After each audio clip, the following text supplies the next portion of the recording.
Now, the Assyrian period, the prophets were, these were all northern prophets, remember?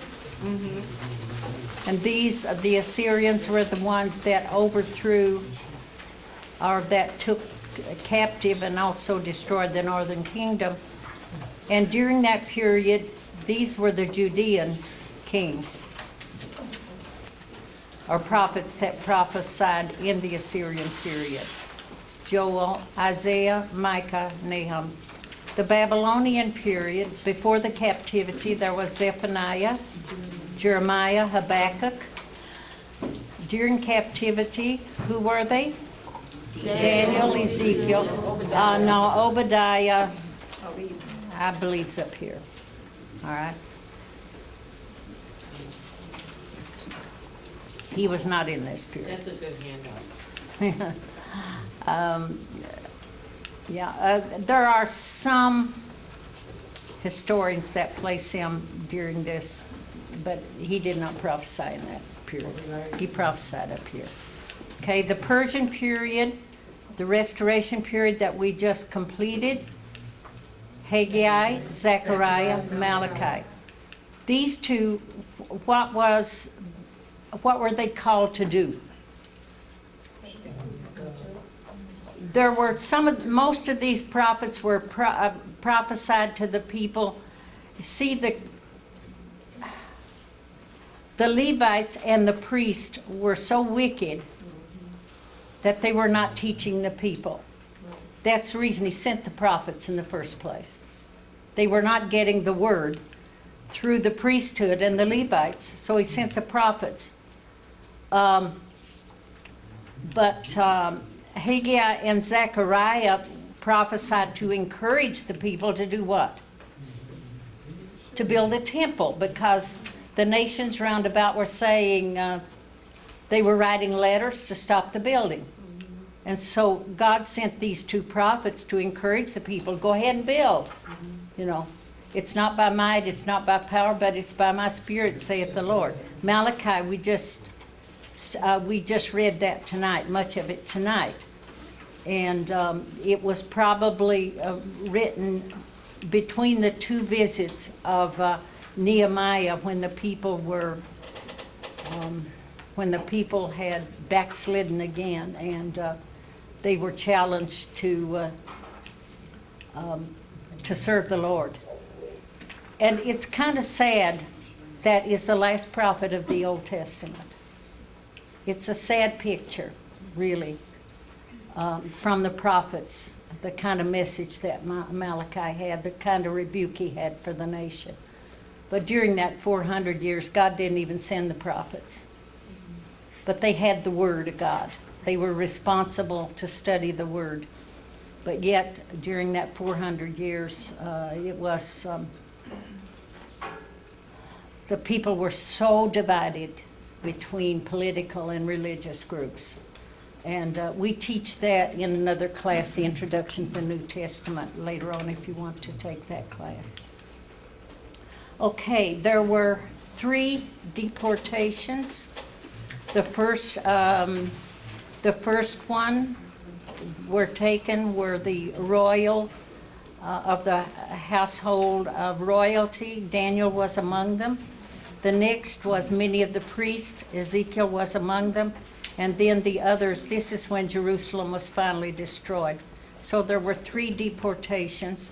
And then there were 3 returns to the land.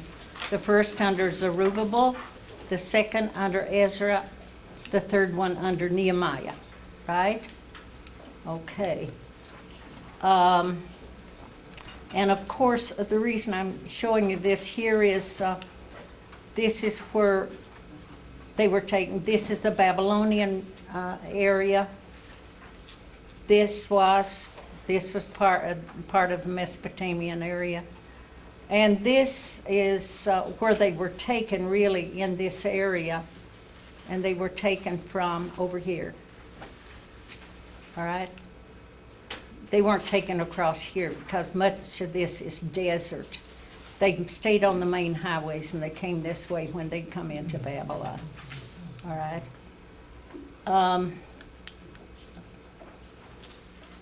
This was Judah after the fall of Israel by the Assyrians that had destroyed them.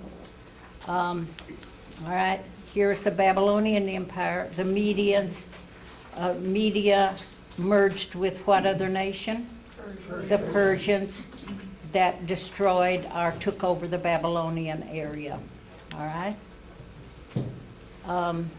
This was the Assyrian Empire. These were the people that destroyed the northern kingdom. This was Nineveh, their capital that, who was it that went to preach? Jonah. All right, this is their capital. This was Persia, these were the Medes. All right. Now, what is this? What is this? What is this? You haven't seen that before, have you? Who had that dream? Nebuchadnezzar, okay. The head was? The shoulders of silver. This was gold. Medo-Persia. The brass. Greece. The iron. Okay. And this was, and who interpreted that dream? Daniel. Daniel interpreted the dream. How many of you remember the 70 weeks of Daniel? Yes. I'm going to tell you, we're going to go over that when we get to it. Yeah, some of you know it. You're just afraid you won't know it. Okay. Okay, this is what Judah looked like when they came back to the land. Very, very small when they came back, when they returned to the land. Okay. Jerusalem was destroyed when? 586 BC. Okay. Here Daniel and Ezekiel were prophets down in Babylon. Haggai, Zechariah, when they came back to the land. Here is Ezra, Nehemiah, Malachi. All right, you have this in your handouts. Right. All right. These are the walls. Yep. Not that Nehemiah built, but these are the walls now. But you can get an idea how, what a big job it would have been, even in ancient days. How many days did it take to build those walls around the old city? 52 days. 52 days. Okay. If you came in late, write that down real fast, and you can study that for your test. What is this for? This is pages in your textbook that you can study to help you with the test. 139, 158, 231, 289, 290, and 291. These will give you maps and charts of information that you'll need for your test. And this is Questions? Okay. Are you ready? I got a lot of them here. Just see how much you can remember. What word describes the main theme of the Old Testament? what? What word describes the theme of the Old Testament? We had that in the first lesson. What's the main word? What word describes the theme of the Old Testament? Redemption. Redemption. That was good. Redemption. Remember that. It's a book of redemption. The Old Testament is. Okay. Yeah, it would be Jesus that would bring redemption. Okay. That's good. How is it possible to find redemption in the Old Testament? Now, all of you need an answer at the same time. How was it possible to find redemption in the Old Testament? Because Jesus hadn't yet come. Pardon me? Burnt offerings. By offerings, sacrifices and offerings, okay? Blood sacrifices, substitution. How is the Old Testament historically divided? We talked about it with the first thing we had up there. A good way to do it is by dispensations, periods of time. That's the way I have outlined this book, that you could walk through the Old Testament. Periods of times. That's the kind of test. Your test is not a test to necessarily to trick you. It's a learning test. That's the reason I want everybody to take it.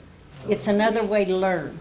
And even if you are taking the class for credit, it doesn't mean a lot. Your homework and your essays are worth a lot more than that test as far as determining your grade. So you don't have to be afraid. All right? It's a learning test.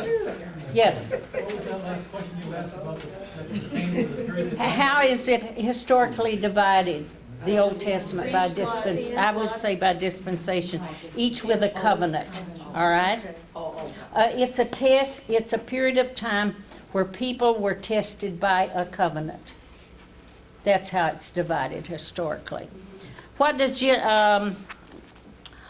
Genesis mean? Beginnings, okay. The chapters of Genesis that are generally attacked by many people, that is, higher criticism attacks it, that such things never occurred. Which are the chapters? We covered that. There are chapters in Genesis that are attacked as not being true by many so-called historians. But we know they are because Jesus talked about it. The apostles talked. Chapters 1 through 11 are the chapters that are generally attacked by higher criticism. Why is the study of the names of God so important? Revealed his character. Revealed his character. Reveals his character and his provision. Reveals his provision for the people when they faced certain needs in their life. He is the God that heals. He's the God that provides. And also, we have been, in reading the prophets that we have read in the restoration period, he calls himself who? The Lord of, what does that mean? The God who judges, the God who leads the hosts of heaven. It's like he's leading the armies of heaven, and God forbid that the armies come after you. See, he never called himself the Lord of hosts until Israel got in trouble in the Judges. And then he called himself the Lord of hosts to it. So that's the reason, the names of God. And when you study the Old Testament, it's very important that you see what he calls himself in a situation. Because he is providing, he is supplying something that they need at that time. Okay? Yes. They start with L, E-L. What? That means God. Okay? Names. What are the names most used of God in the Old Testament? Jehovah. That is his redemption name. That's his redemption name. Okay? One scripture that proves there was a former earth. What is a book? If you can't remember the chapter, at least give me the book. That speaks of something that took place. Oh, Isaiah. Ezekiel. Ezekiel 28. What does it talk about? It talks about Lucifer. Lucifer, right. Okay. Falling down from Powerful being, Lucifer. All right? How many covenants, biblical covenants, were there? How many biblical covenants? 10. 2. Well, 7 really. 7. 7. Name them.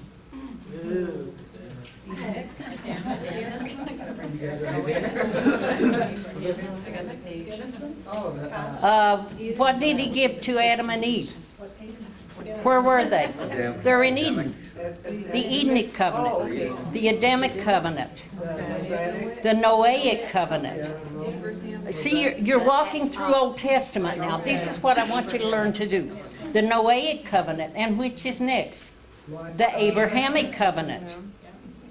And that was to 2 generations after Abraham, which was to Jacob, right? To Isaac and to Jacob.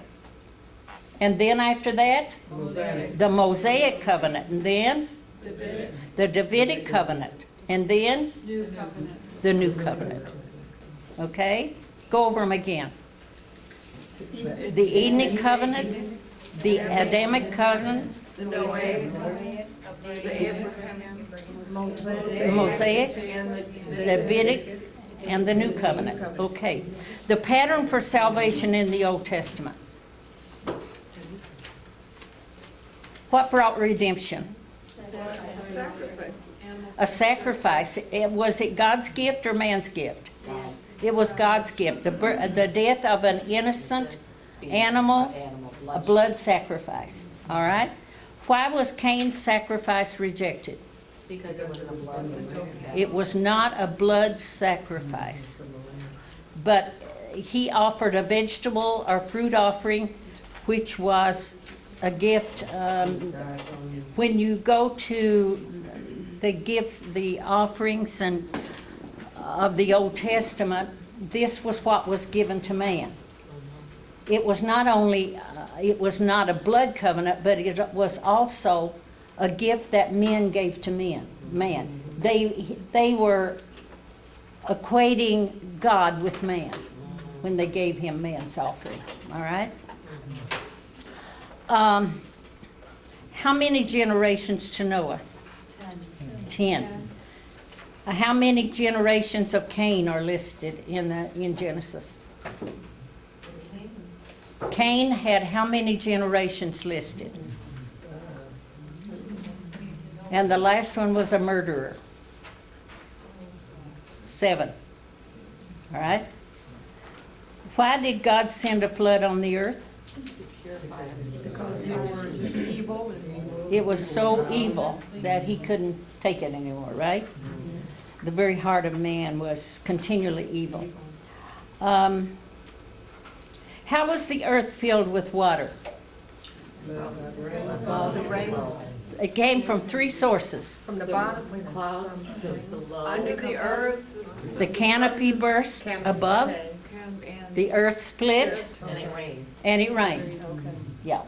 3 sources of water filled the earth. Rain would not have filled the earth. But the Bible tells us the 3 sources. All right? How many people entered the ark? Oh, 8. 8. Okay.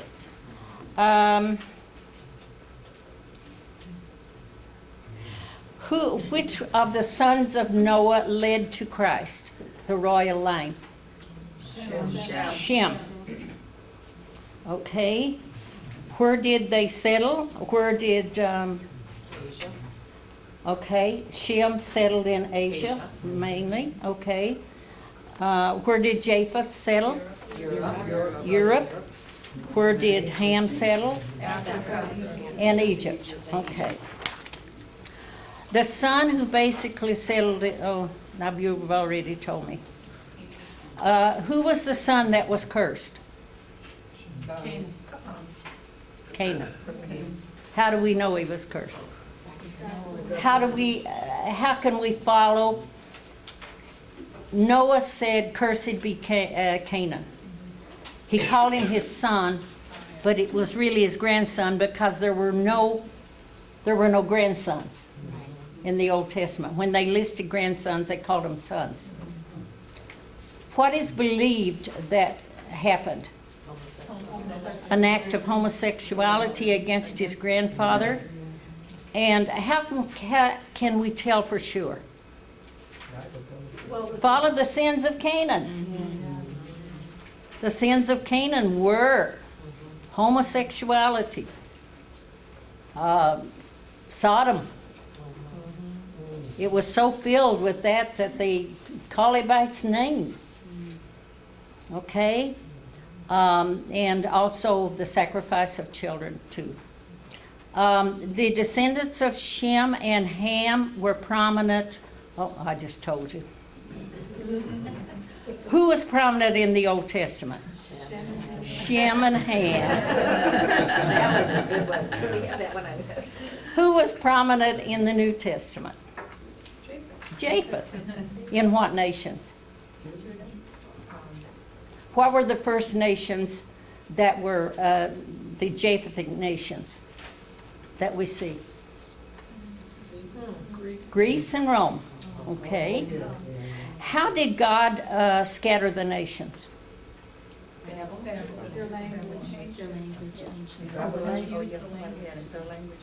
By confusing their language. Uh-huh. He tore the tower down that they built. They were trying to build a tower to heaven. And he confused their languages, and they scattered over the earth. Okay. What do they call that tower? Okay. Who was the first earth dictator, world dictator? Nimrod. Descendant of which of the sons of Noah? Ham. The first great empire. Egypt, Rome, Syria. No, it wasn't Assyria, it was Egypt. Uh-oh, what? It wasn't Egypt. Babylon. Before Nebuchadnezzar, there was a powerful empire in Babylon. Okay? 2 or 3 great rulers, and even Nimrod came out of Babylon. Okay? So we could say that Babylon was the first world empire. And then Egypt, and Egypt was an empire for about 3,000 years, longest of any. Okay? Where's Assyria? After Egypt. After Egypt was Assyria, then Babylon, and then Medo-Persia, Yeah. Then- It's all coming back now. Greece, Yeah. then Rome. Yeah, you gotta memorize them. Go over those again. Babylon, Egypt, Assyria, Babylon, Medo-Persia, Greece. Okay, Greece and Rome. That's good. You really, as a student of history, you really need to, a student of the Bible, you really need to memorize those. Okay. How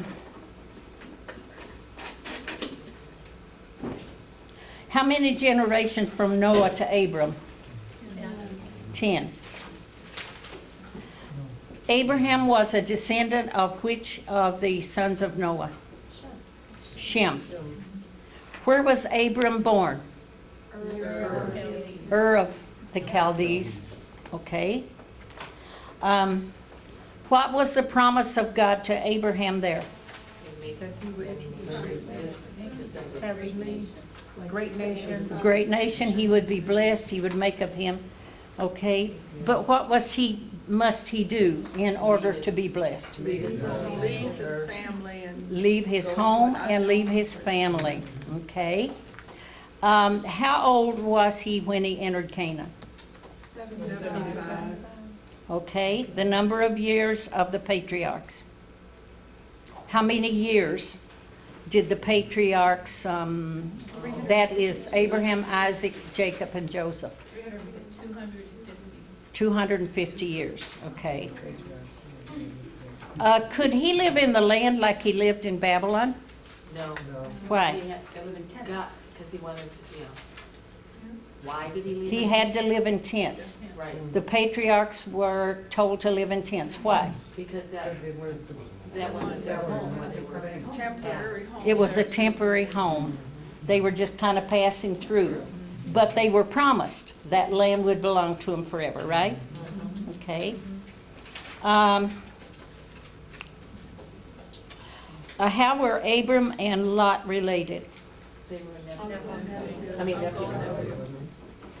Uncle and nephew. Nephew and uncle, right. Did Christ meet and speak to Abram? When? Through what character? Christ appeared to Abraham. Oh, in that, when he did the sacrifice and the. Melchizedek. Melchizedek. Well, you know, God did come down, but Abram was asleep. Yeah. He put him to sleep. And God spoke to him a lot, but God, he met Jesus Christ in the priest Melchizedek. Okay? Yeah.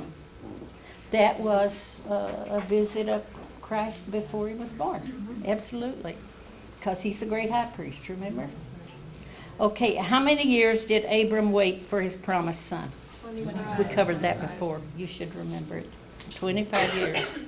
When God made a covenant with Abram, what part did Abram play? None. No, he was asleep. He was asleep. It was God, it was Jesus Christ that came down and walked between the pieces and made a covenant with Abraham. Because Abraham couldn't make the covenant, could he? It was God's covenant. Okay. Abram's name was changed at what, when? Not the year, but at what occasion? When was his name changed? He was Abram before, and God added his name to Abraham's after what? Circumcision. Okay? Abraham.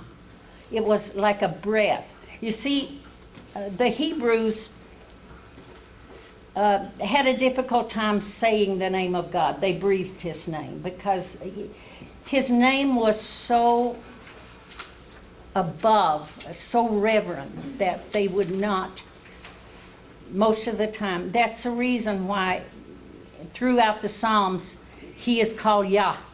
It's like a breath many times, okay?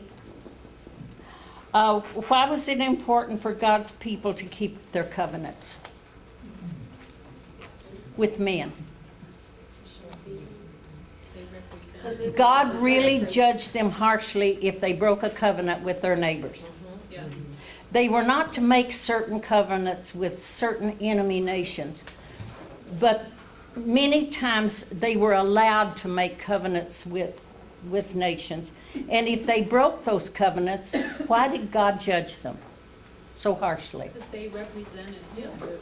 Ah, right, because they were God's representatives on earth. And they were showing the neighbor what God was like. And if they broke their covenant, it was a serious thing. There was a place in the Bible where Saul broke his covenant with Gibeonites.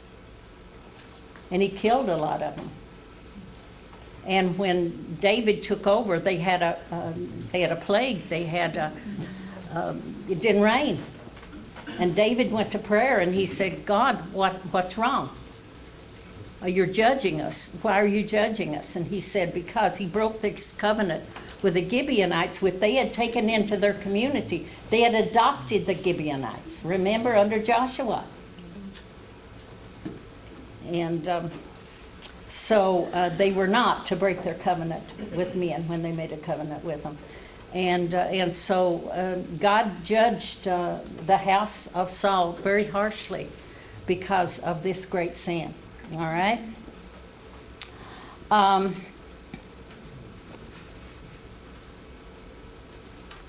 Why could God not give a spiritual blessing to Ishmael? Because he wasn't a Jew. Yeah. His mother was Jewish. Mother wasn't Jewish. Wasn't Sarah. Yeah. Wasn't the promised son. He was called the son of the flesh because he had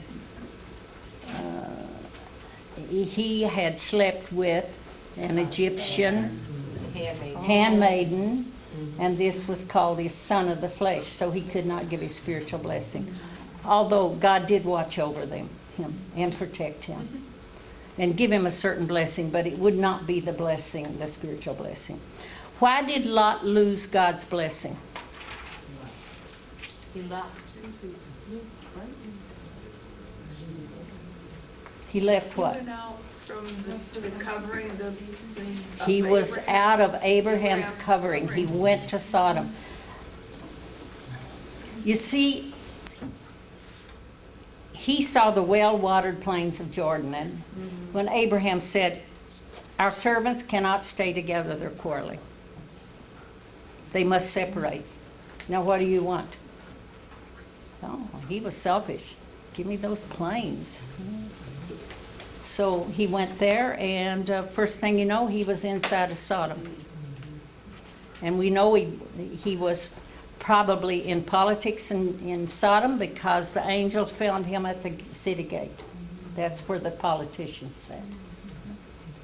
He first pitched his tent toward Sodom, and the first thing you know, he's inside of Sodom. So he lost his blessing, right? Jacob and Esau were twin sons of Isaac and Rebekah. Also, I just told you. Okay. Jacob and Esau were twin sons of who? Isaac and Rebekah. Were they relatives? Yeah, they were cousins. Where did Isaac get his wife? Did he go to get her? No. Who went? The servant. Abraham's servant. All right. Who received the blessing? Generally, the custom was that the older would receive the blessing, right? But the spiritual blessing was not always given to the older one. Right. Because God made choice there. Right. So who did he choose to give a spiritual blessing? To Jacob the younger. So why did Jacob go to Paddan Aram? Because he was To get away from. Get away brother who from was gonna- his brother because his brother was angry with him, right? How many wives did he have? Jacob. too many. Way too many. Wives. How many wives? How Oh, many 2 legal wives wives? and Legal Leah. Yeah, 2. How many concubines? 2. 2 concubines, okay. That was a trick. And his sons, you've already answered that. 12. 1 daughter. Where did Jacob's life change? At the, when he wrestled. Where did he change and become a prince with God and not a cheater? When his name was changed and he wrestled with Yeah. God. And, Where did he wrestle with God? And why did he wrestle with God? He wanted to, he didn't want, he wanted the blessing before he went in. bless his son. He was asking for a blessing. God wouldn't let him go in unless he made peace with his brother and with his uncle. God wouldn't let him go in. So he was across the river.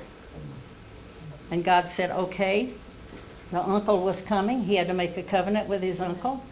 You got to make peace with your brother. The brother was coming from the south and the uncle was coming from Paddan Aram. And he knew he needed help. I mean, both of them hated him. He had just stolen his uncle's daughters, a lot of his cattle, his grandchildren, and he stole them while he was gone, and he was angry. His brother was still angry with him coming from the south. So he knew that he had to meet God. God had to protect him because remember that he lined up his wives and his children. He put his favorite wife, back, and his favorite children back, and the ones that were not his favorite went up front in case Esau decided he wanted to kill. So he didn't know what to expect, but he met God, and he had to confess that he's a cheater. And he wrestled with God, and God changed him, crippled him, Yeah. in the wrestling, but he became a prince with God there, and he was changed going into the land, okay? Yeah, changed his name. Why was it so important that he make peace with his brother and his uncle? He's going into the promised land. I don't think you can be a prince with God and hold all kinds of grudges against your family. You see, he was a prophet. He was to be a light. He was to be an example to all of these people in the land. There was not to be anything in his spirit that between him and God. So he had to make peace. He had to make reconciliation with his family, and then he would be able to make reconciliation and be an example to the heathen people. You see, look how God watched over Abraham in a very dangerous land. He was never attacked. It was a dangerous land because these people on this desert, in fact, they were so dangerous that often early before Abraham went into the land, Egypt had to come up and really make some kind of war with some of those tribes in the land in order to pass through the land, because they were hijacking the materials that he was bringing from the north, that the Egyptians were bringing from the north. The Canaanite tribes were hijacking the materials that were passing through the land. So it was very dangerous.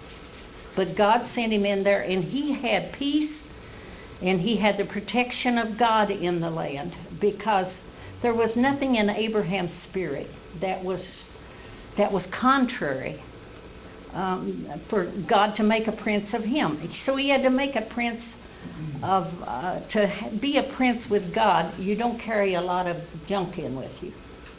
You've got to have it all cleared before God. And then you can be an example. You can be a prophet to the people in the land. That's why it was important that he made peace with his family. Although change came, Jacob became a prince with God under his favor and protection in the land. Did his troubles end? No. No. What were some of the things that happened to him? His daughter was raped. Yeah, speak up real loud. His daughter was raped. His daughter was raped, okay.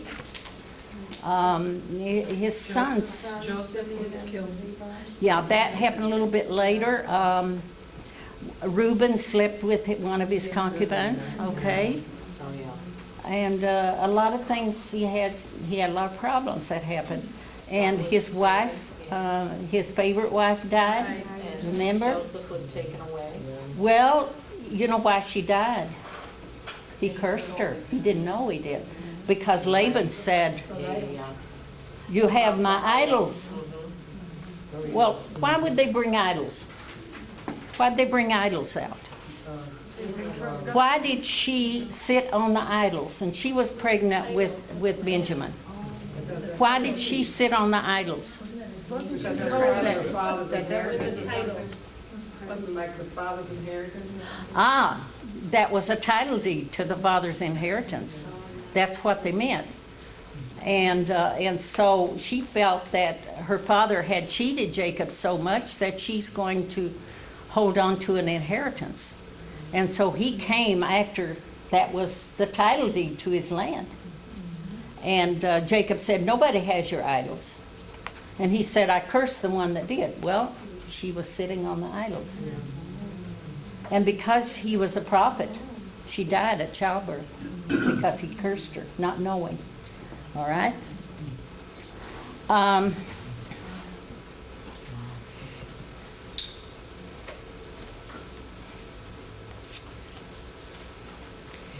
What was Jacob's greatest heartache? Heartbreak. Losing Joseph. What almost brought him to his grave? Losing Joseph. Losing Joseph, because he thought Joseph was dead, that Joseph had been killed. All right? Why did Jacob and his family ultimately settle in Egypt? Oh, why did they go to Egypt in the first place? Yeah, they went down there to get food, but then, when they found out that Joseph was there, and he was a ruler in Egypt, they insisted that the family come to Egypt. Who had prophesied that they would be there for 400 years? That they would be under a heathen nation for 400 years? Abraham. Okay. All right. Oh, yeah, because Moses was there. They were there 430 years. Joseph had dreamed of his brothers bowing before him. And how did this come about? Well, when he became a ruler, well, he was the ruler and needed the food. They needed the food and The Pharaoh, yeah. And they came down and bowed before the ruler. All right. How could a sand dweller who offered sacrifices be made ruler of a nation that deified their animals? How could Joseph be made a ruler down there when they knew that he came from Canaan, which was called a sand dweller, who loved and sacrificed their sheep? They couldn't do that down there. But the Egyptians deified the very animals they sacrificed. Yes. Connie?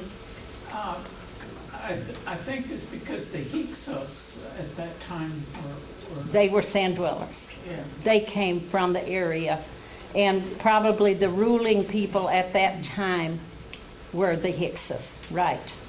All right.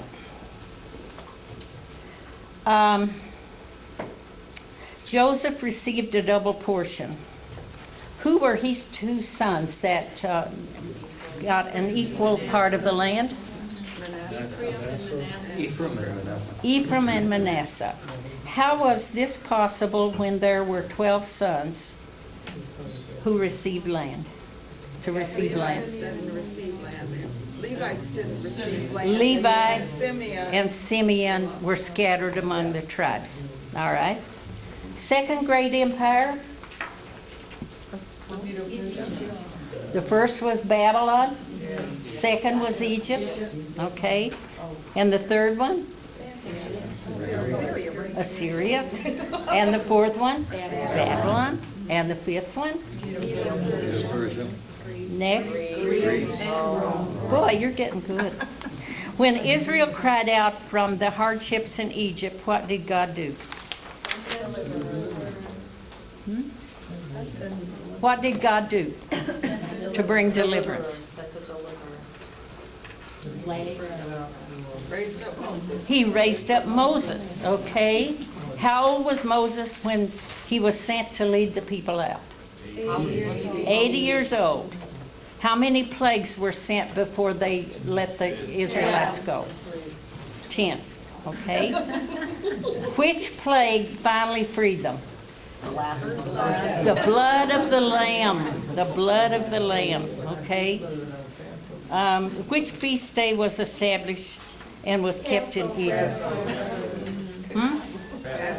Passover. First Passover. You know what month that was? March. March. And in the Hebrew calendar, it's called what? Nisan. Okay. It was called the first month because it was their religious month. God gave the nation religious laws to keep and instructions and feast days. What were the laws that he gave at Sinai? Civil, ceremonial. What was ceremonial? Sacrifices and offerings and all of that. And what other one? And the moral. Moral law was, it was first given orally, wasn't it? And then it was written on. Okay.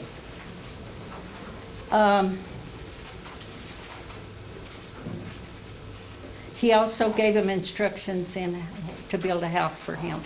What did they build? Tabernacle, okay. Where did all the materials come from? I mean, there had to be gold and silver and all kinds of coverings from Silk. skins of animals, the skins that was taken out of the Red Sea that they made shoes out of. They had to have all that. They had to have the greatest linen in the world. Egypt made the best linen in the world. They had all of that. How did they get it? Egypt gave it to them when they left.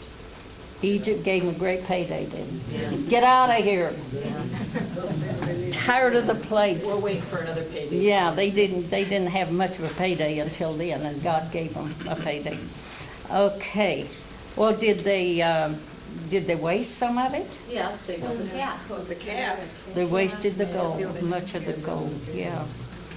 Yeah, okay. What else do we have?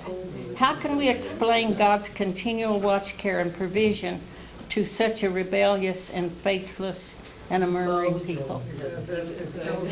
Moses was a great intercessor. Anything else? They were God's chosen people.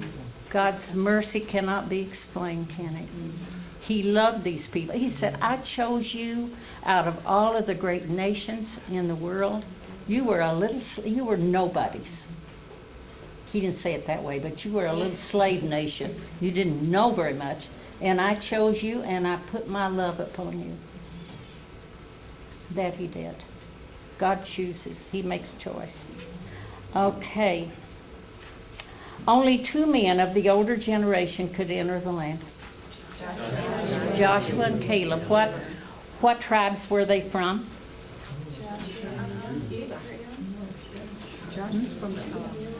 What tribes were they from?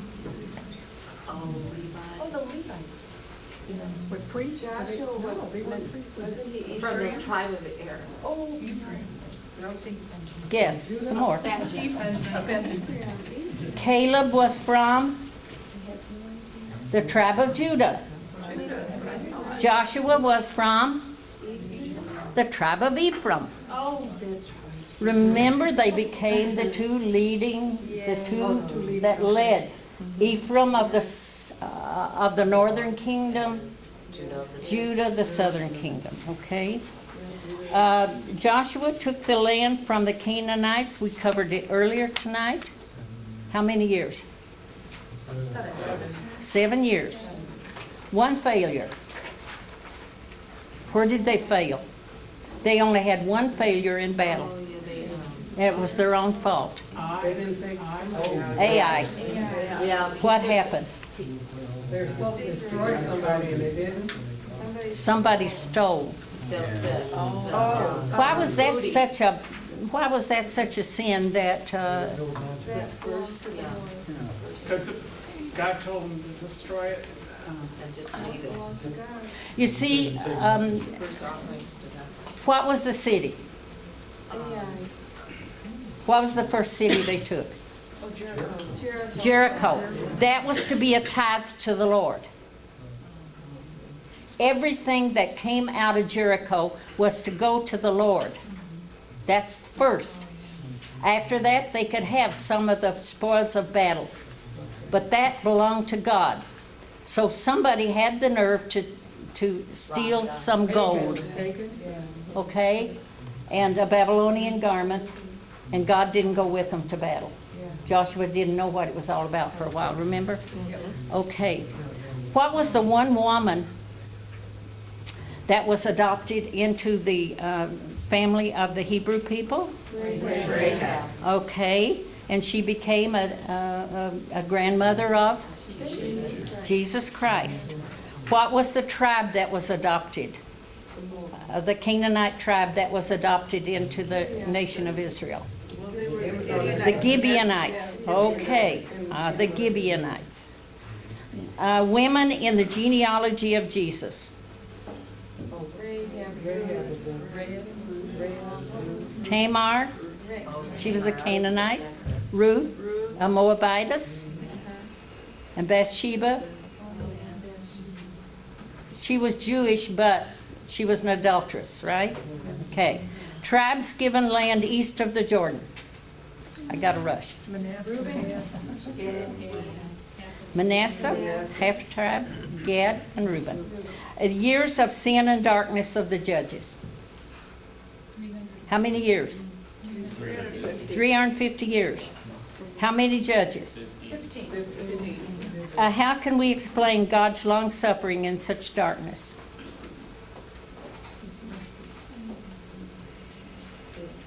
What did the people do to draw the attention of God and the mercy of God? They cried out. They were his children. He loved them. And when he heard a cry from their heart, he would raise up a judge that would help them. In Judges, we see a story that explains the principle of the kinsman redeemer. What was the story? Ruth and Boaz, okay. Name some of the judges real quick. Deborah. Simeon, Abimelech, That's good. Okay. Be sure you know them next week. The last judge was also a priest and a prophet. Who was he? Samuel. What did God call him to do? Did you mean Samson? To pick the first king, Saul. Well, he was like John the Baptist that prepared them from one period to another. He brought them out of that dark period of the judges into the years with David and Solomon. Okay, why did not God want to make kings for Israel? Because he wanted people to rely on him. It was not the best thing for them. Okay, the first king. Saul. Second king? Third king? What happened to the nation because of him? Divided. Okay. I've already given you these. Who was the last good king that brought renewal in Judah before they were taken Babylon captivity? Josiah. What was accomplished under him? Oh, he cleaned that whole nation out, didn't he? Were his sons exemplary sons? No, they weren't too good. They were bad. 4. 1 grandson, 3 sons. They were all evil. And they got more evil. And he was only about 25 to 30 years from their captivity. The prophets at the time, we'll go through it real fast. Under Josiah, Habakkuk, Obadiah, Jeremiah. The prophet who urged Judah to surrender to Babylon? Jeremiah. How many attacks were made on the city? 3. Group that was taken first? Royal priest. The royalty, the second time, Was the priest. the priesthood, last time, the common people. Okay. Who wrote Lamentations? Where did Jeremiah end up? Where did he die? In Egypt. He followed the bad fruit down there, didn't he? To try to save them. How many years were foretold that Judah would stay in Babylon? 70 years. Who was it that prayed until they were delivered? Daniel. Okay. Which king destroyed Jeremiah's scroll?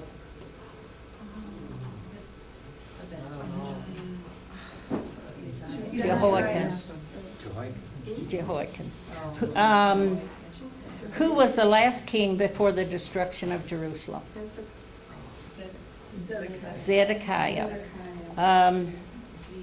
Who was the king of Babylon that destroyed Jerusalem?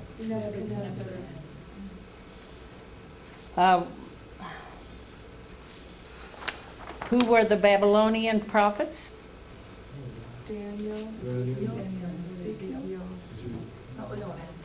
Daniel, Ezekiel. Why was Babylon called the Great? Because that's where religion began, world empire. Because They it's ruled gold and everything. walls. They ruled everything. I don't know. Was the city great? Yeah. How? It was the most lavish. Huge wall. City of gold, Yeah. precious stones. I mean, it was unbelievable city, right? Okay, Ezekiel was a prophet, priest, and teacher.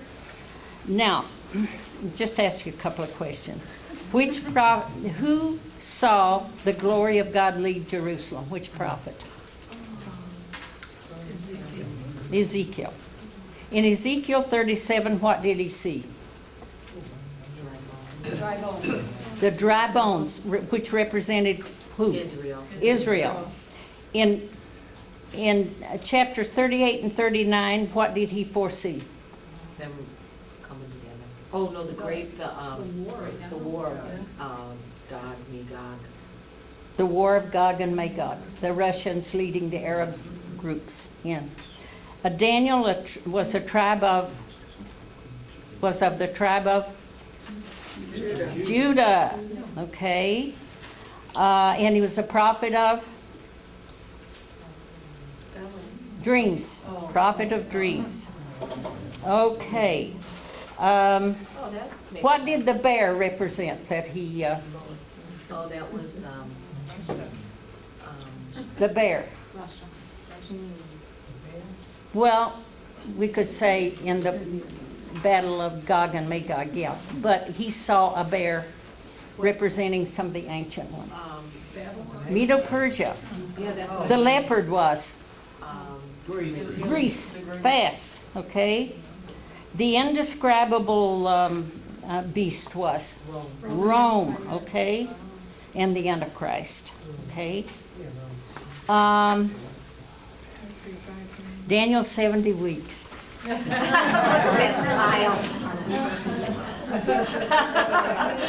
Who wants to tell us what Daniel 70 weeks? Very quickly, because we got it home. Virginia? Okay. The first 7 of 7 is 49 years, and it represents the time of the rebuilding of the temple. Mm-hmm. The next 62, which is a total of 69 now, ends at Jerusalem AD 70 Mm-hmm. with Rome destroying the city. Mhm. And that's the beginning of the church age, which isn't talked about Right. in Daniel. That ends with the rapture of the church, and then we have the last 7 years, which is. Which kingdom? Whose kingdom? the, Whose the kingdom will the Antichrist. last 7 years be? What king made started that? What? Who will rule the earth the 70th year? Antichrist. Yeah, she said. Good, that. give her a hand. Who was the Persian king that was supposed to be a servant of the Lord? Cyrus. Why was he called the Lord's servant? He released goods and things to go build the second temple. Oh, yeah, okay, and help finance it. What must happen to the Jews when they were in Babylon before they could come back? He must repent. They must come back with a new spirit, okay. Okay, you did good, but we didn't finish all of it. That's all right. I'll just have one more, two more. 2 more. Why was Ezra so named to be so great in the nation? What contribution did Ezra make to the nation that he is listed among the greats of the land? The scrolls, did he canonize the scripture? He brought Bibles. He helped to canonize, he trained teachers, he wrote, and he came and restored the people, didn't he? Before Nehemiah came to do what? What did Nehemiah do that was so great for the nation? He built the walls. Okay. Did he collect the He writings? collected all the writings, canonized the writings, made great. Okay, it had been approximately how many years when Nehemiah came, or when Ezra and Nehemiah came, since they had been taken captive? And Jerusalem had been destroyed how many years before? 165 years. When they came to rebuild the land. Okay. Good. Give yourself a hand. Okay, now be sure to be on time next week. I probably, let's see, how long is that movie? We're having a movie? Yeah, last half. We're having, what did I say?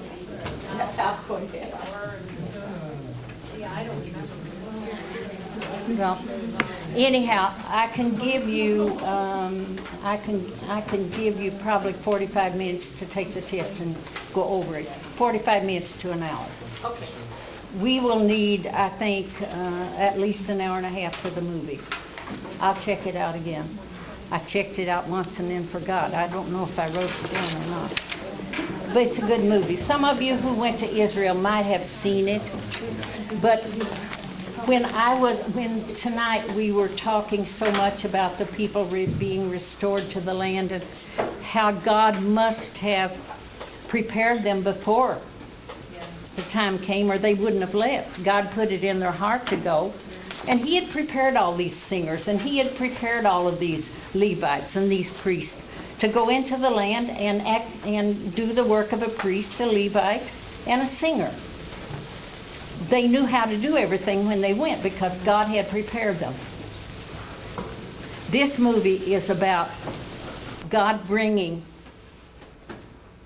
the tribes of Israel, the 10 lost tribes, back to the land today. And what God has put in their heart. And how he has been preparing even the priests that would come in and take over the temple. They believe that Messiah is coming right away, and they're going to set up the temple. And they, for hundreds and even thousands of years, that they have been lost, not to themselves, but to the world. God has been working on them. So it's a very interesting film. Some of you probably saw it, but I could see it several times and still enjoy seeing it. So it's something I want you to see, and I think it's the proper time to show this film to you. So be sure you come on time. You did a good job tonight. Thank you, Lord, for this group of people that have been so hungry for the word, that have been faithful in coming.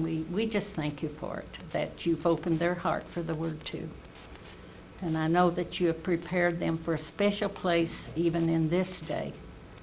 And I pray that you will just lead them and guide them in the path that you have chosen for them, that they will be productive, that they will be pleasing to you in this day for the purpose that you have called them. And every one of them have a purpose. Thank you for their faithfulness. I pray that you would bless them and bless us all as we go to our homes and watch over us. In Jesus' name, amen. Amen. See you next time.